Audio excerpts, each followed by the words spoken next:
السلام علیکم فرینڈز، آج ایک ہم ٹاپک ڈسکس کرنے والے ہیں۔ یہ اکثر میں نے انٹرویوز میں دیکھا ہے اور بہت سارے اسٹوڈنٹس اس کو امپورٹنس بھی نہیں دیتے، کیونکہ وہ یہ سمجھتے ہیں کہ شاید ہم سے یہ کویشچن نہ کیا جائے فیمنزم کے حوالے سے، شاید یہ کسی فیمیل سے کیا جائے تو یہ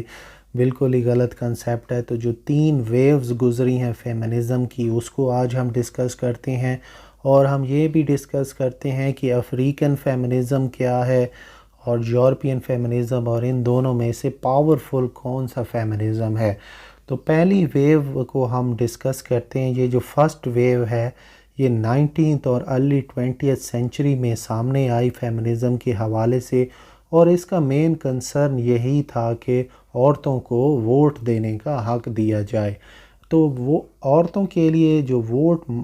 مانگنے کا جو حق تھا وہ فرسٹ ویو میں ہی سامنے آیا۔ ایون کہ عورتوں نے بہت زیادہ قربانیاں بھی دیں، خاص طور پہ ارلی 20th سینچری کا ہی ذکر ہو رہا ہے تو ایک بڑا ہی مشہور واقعہ بھی ہے کہ کنگ ایڈورڈ جو انگلینڈ کے بادشاہ تھے، وہ گھوڑوں کی ریس دیکھ رہے تھے کہ ایک عورت جو تھی وہ گھوڑوں کے سامنے آ گئی اور اپنی جان اس نے گنوا دی، اپنی جان کی قربانی دی صرف عورتوں کے حقوق کے لیے۔ عورتوں کو حقوق ملیں، ان کو ووٹ دینے کا حق دیا جائے۔ یہاں اب بات ہو ہی رہی ہے تو میں آپ کو یہ بھی بتاؤں کہ نیوزی لینڈ وہ واحد پہلا ملک تھا جس نے 1893 میں عورتوں کو ووٹ دینے کا حق دیا۔ تو اب ارلی 20th سینچری کا ذکر ہو رہا ہے اور ابھی تک انگلینڈ میں عورتوں کو ووٹ دینے کا حق نہیں دیا گیا۔ اب ہم سیکنڈ ویو کا ذرا ذکر کرتے ہیں۔ سیکنڈ ویو جو تھی وہ 1960s میں آئی اور 1970s میں آئی، اور یہ جو ویو تھی اس میں جو وومن لبریشن موومنٹ کا ذکر کیا گیا، یعنی عورتیں جو تھیں وہ یہ چاہتی تھیں کہ ہمیں لیگل اور سوشل رائٹس برابر دیے جائیں جتنے کہ مردوں کو دیے گئے ہیں۔ یعنی سیکنڈ ویو کے اندر آپ یہ دیکھیں، فرسٹ ویو میں تو عورتوں کے ووٹ دینے کا حق مانگا جا رہا تھا، لیکن سیکنڈ ویو کے اندر عورتیں جو ہیں وہ کہہ رہی ہیں کہ ہمیں لیگل اور سوشل رائٹس دیے جائیں، ویسے رائٹس ہمیں دیے جائیں جتنے کہ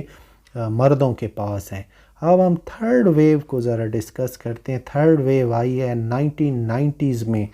اور یہ اصل میں وہی کنٹینیوشن ہی تھی، وہی کنٹینیو چل رہی تھی سیکنڈ ویو، اور اس میں تھوڑا سا ریئیکشن ہمیں ملا ہے سیکنڈ ویو فیمنزم کا۔ یعنی جو سیکنڈ ویو تھی اسی کو ہی اسی کو ہی آگے بڑھایا ہے تھرڈ ویو نے، اور اس میں ہمیں تھوڑا سا ریئیکشن بھی ملا ہے کہ لیگل اور سوشل رائٹس ہی آپ سے کیوں مانگ رہے ہیں، آپ جو دوسرے سوسائٹی کے اندر جو عورتوں کو حقوق ملنے چاہیے آپ ان کا بھی ذکر کریں۔ اب ہم ڈسکس کرتے ہیں افریقن فیمنزم کا اور یورپین فیمنزم۔ افریقن ظاہر ہے افریقہ اور یورپ کا جب بھی ذکر ہوگا تو یورپ جو ہے وہ زیادہ ڈیولپ ہے ایز کمپیئر ٹو افریقہ، تو اسی لیے افریقن فیمنزم اتنا سٹیٹس حاصل نہیں ہے جتنا یورپین فیمنزم کو حاصل ہے۔ تو یورپین فیمنزم کو زیادہ پاورفل سمجھا جاتا ہے as compared to African feminism. تو یورپ کے اندر جو عورتیں ہیں وہ اپنی بات